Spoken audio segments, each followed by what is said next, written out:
Hello. आज मैं हिंदी में ही बोलूँगा क्योंकि कल मैंने एक वीडियो अपलोड किया था आम आदमी पार्टी और केजरीवाल के बारे में। और उसके बारे में एक कमेंट, बड़ा भद्दा सा कमेंट मिला है। और मैं ये नहीं कह रहा कि मैं उससे दुखी हूँ, पर मुझे बहुत दया आती है। आई फील पिटी कि and I feel sorry, really sorry for this kind of people.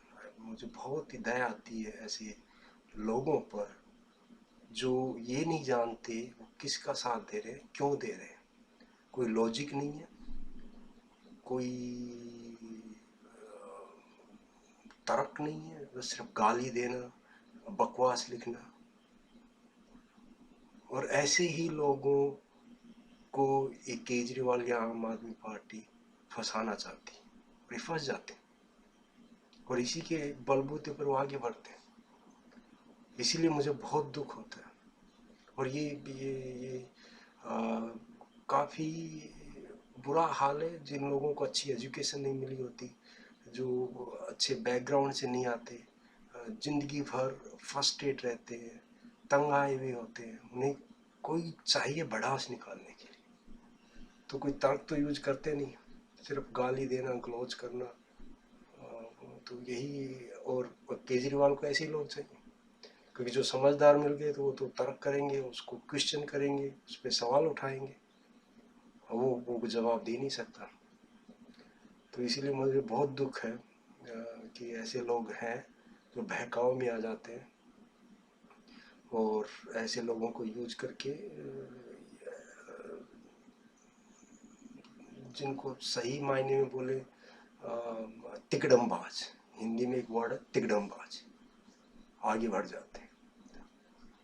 तो चलो कोई बात नहीं, फ्रीडम ऑफ स्पीच है, सबको बोलने का हक है, बोलने देना चाहिए। जो बोलता है वो अपने दिखाता ही उसकी कितनी समझ है, कितना तर्क है। और आम आदमी पार्टी किसी को बोलना नहीं देना चाहती, कोई उनसे तर्क नहीं करना चाहती। सिर्फ झूठे नारे, झूठी आवाज़, झूठे वायदे, और फिर किसी से भी हाथ मिला लेना। किसी से कोई उनके प्रिंसिपल नहीं है, कोई सिद्धांत नहीं है। उन्हें ये नहीं मालूम मैंने क्या कहा था, 2 महीने पहले क्या कहा था, 1 महीने पहले क्या कहा था, 15 दिन पहले क्या कहा था, उसके बाद फिर तुरंत बदल जाना।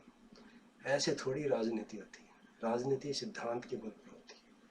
और ये तो डेमोक्रेसी का, लोकतंत्र का बेसिक सिद्धांत है और बेसिक सच्चाई है कि आप एक आदमी को बेवकूफ़ बना सकते हो, एक दो को बेवकूफ़ बना सकते हो, 3 को बेवकूफ़ बना सकते हो, 10 को बेवकूफ़ बना सकते हो, पर हजारों लाखों को बेवकूफ़ नहीं बना सकते।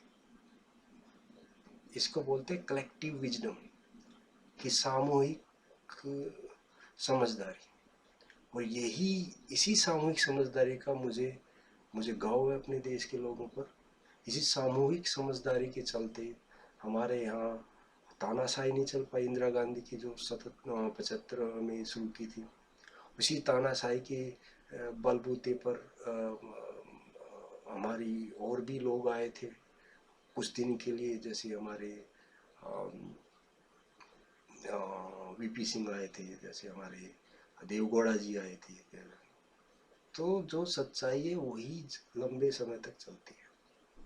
इसी के लिए लोकतंत्र को सबसे एक एक सबसे मजबूत राजतंत्र का एक एक तरीका माना गया है।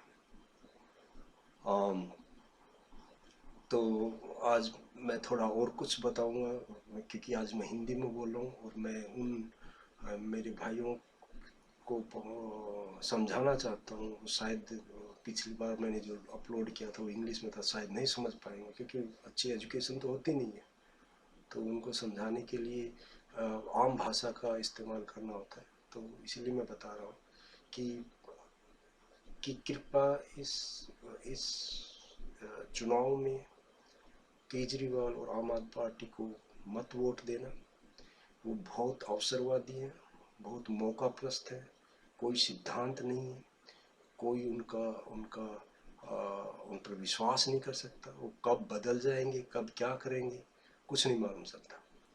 तो मैं 3 एग्जाम्पल देना चाहूँगा मोटे मोटे रूप से, उसके बाद आप ही बताइएगा कि वो सही है कि गलत है। एक सबसे पहले मैं कहा था कि केजरीवाल को पहली बार तो दिल्ली का चीफ मिनिस्टर बनना ही नहीं था, क्योंकि कोई तर्क ही नहीं था बनने का, क्योंकि न तो उसके पास बहुमत था और न ही वो सबसे बड़ी पार्टी थी। उनको बीजेपी और कांग्रेस ने एक बहकाया, एक उसको लुभाया और उलझाया। और केजरीवाल तो है ही मौकाप्रस्त, वो कोई मौका नहीं चूकना चाहते थे कि मेरे नाम के आगे मुख्यमंत्री लग जाए किसी तरह भी, क्योंकि उसने पहली बात तो भरोसा नहीं था इतनी सीटें मिल जाएंगी, फिर वो मिल गई तो वो छोड़ना नहीं चाहते थे। तो एक बेशर्मी की हद देखी। जिस कांग्रेस के विरुद्ध उन्होंने इलेक्शन लड़ा, जिस शीला दीक्षित को उन्होंने हराया, उसी पार्टी के समर्थन से वो मुख्यमंत्री बन जाते। एक अनपढ़ आदमी जिसने जरा भी पढ़ाई नहीं की, उसके पास भी समझ होती कि मैंने इलेक्शन से पहले अपने बच्चों पर हाथ रखकर एक कसम खाई थी, तो पहली बात तो बच्चों की कसम की ख्याल कर लेते, दूसरी बात अपनी ही थोड़ी शर्म कर लेते कि मैंने क्या बोला था, और तीसरी बात सब समझ कहाँ गई थी कि कैसे मैं उस पार्टी से समर्थन ले सकता हूँ जिस पार्टी के विरुद्ध मैं, मेन पार्टी के विरुद्ध मैंने ये इलेक्शन लड़ा था और उसके मुख्यमंत्री को हराया था। तो ये बहुत बेवकूफ़, इससे मैंने पहले भी कहा था, इससे 2 बातें ऐसी होती हैं, या तो केजरीवाल बहुत बेवकूफ़ है, या वो समझता है कि लोग बेवकूफ़ है, वो लोगों को बेवकूफ़ बना सकता है। और इन दोनों ही में कोई भी सच है। वो एक मुख्यमंत्री तो क्या, एक गांव का सरपंच भी नहीं बन सकता। ऐसे के हाथ में लीडरशिप आ गई तो वो क्या करेगा ये सभी जानते हैं। अच्छा, दूसरी बात, अब वो तो हमने देखा ही आगे जाके क्या हुआ, कि वो मुख्यमंत्री चलो बन भी गया, तो उसने छोड़ा क्यों? उसके हाथ में पावर तो थी, पावर तो किसी ने छीनी नहीं, मैंने किसी ने उनसे समर्थन वापस लिया, और उसके पास लोकसभा के चुनाव तक तो खुला हाथ था, कोई भी उसका समर्थन वापस लेने की हिम्मत नहीं थी, तो जो चाहे कर सकता था, पर नहीं किया उसने, सिवाय धरने दिए और बेकार का हंगामा किया।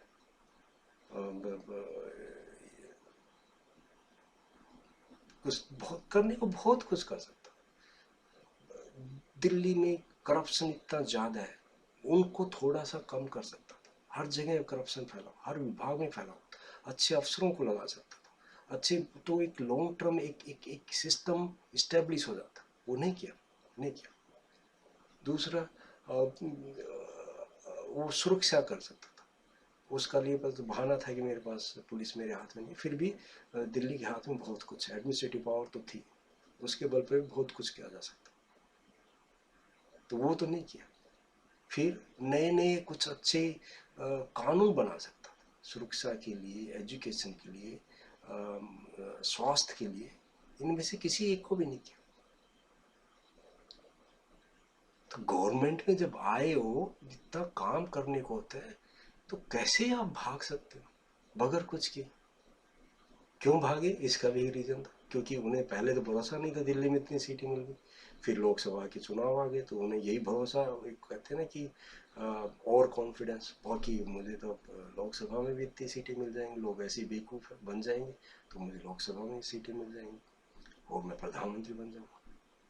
तो ये महत्वाकांक्षा देखिए, एक बेवकूफ़ी की हद देखिए कि लोगों को वो सही में बेवकूफ़ समझ।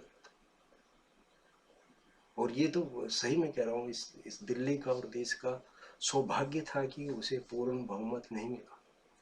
पूर्ण बहुमत मिलता तो आज तक हम झेल रहे होते और कुछ नहीं होता।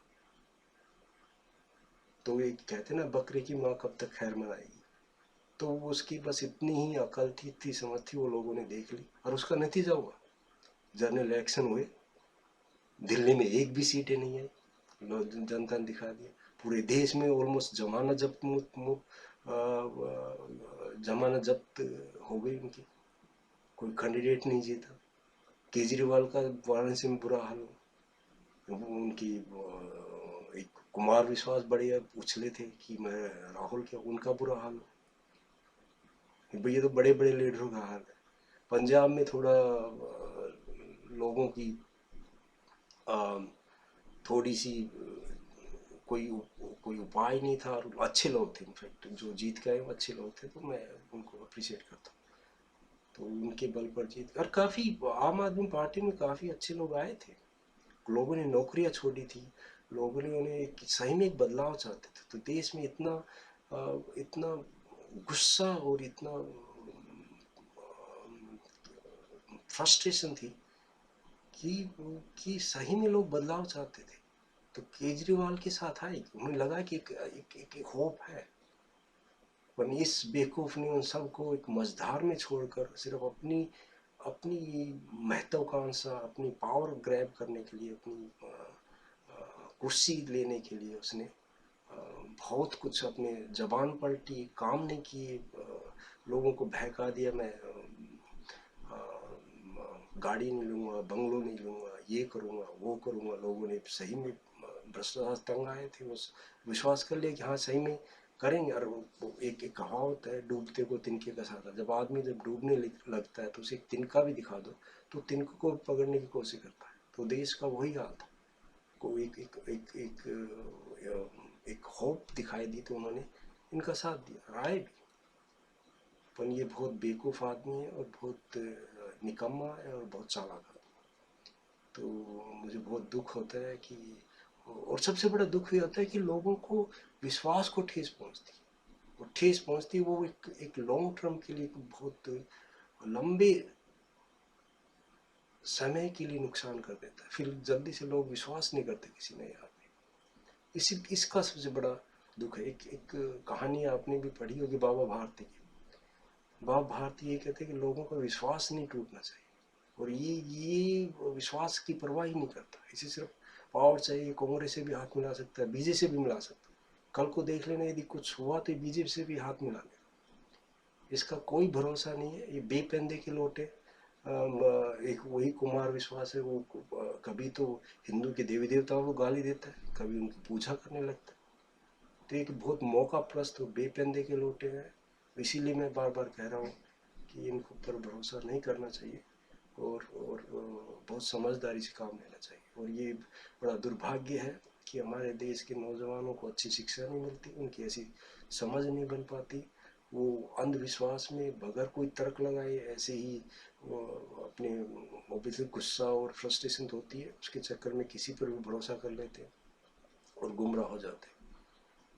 तो इसलिए मैं चाहता हूँ और मतलब सचेत करना चाहता हूँ कि केजरीवाल और आम आदमी पार्टी को बिल्कुल वोट मत देना। ये कुछ भला नहीं, उनकी समझ ही नहीं है ना। एक समझ हो तब तो उस पर भरोसा किया जाए। हाँ मानते हैं देश में बहुत गुस्सा है, बहुत भ्रष्टाचार है, पर इसका मतलब ये नहीं कि उसकी भावना को ठेस पहुंचाकर, विश्वास को ठेस पहुंचाकर अपने लिए, अपने स्वार्थ के लिए हमें कुर्सी चाहिए यहाँ पे।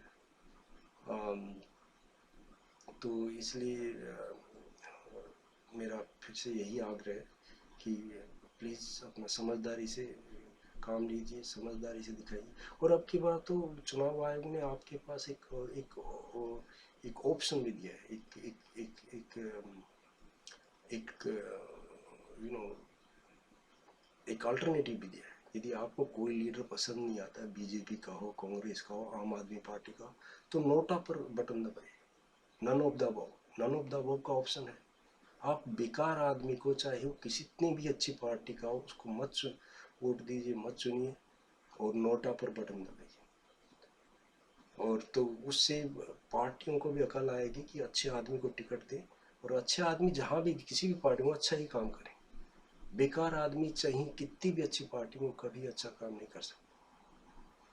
तो और और और, और बहुत से उदाहरण है दिल्ली की तरह। कुछ आपको याद हो तो 80 के दशक में आसाम गण परिषद एक पार्टी थी आसाम में। एक बहुत यंग पार्टी थी, स्टूडेंट की पार्टी थी।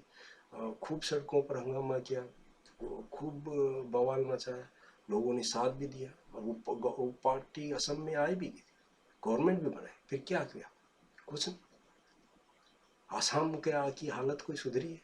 वैसी की वैसी।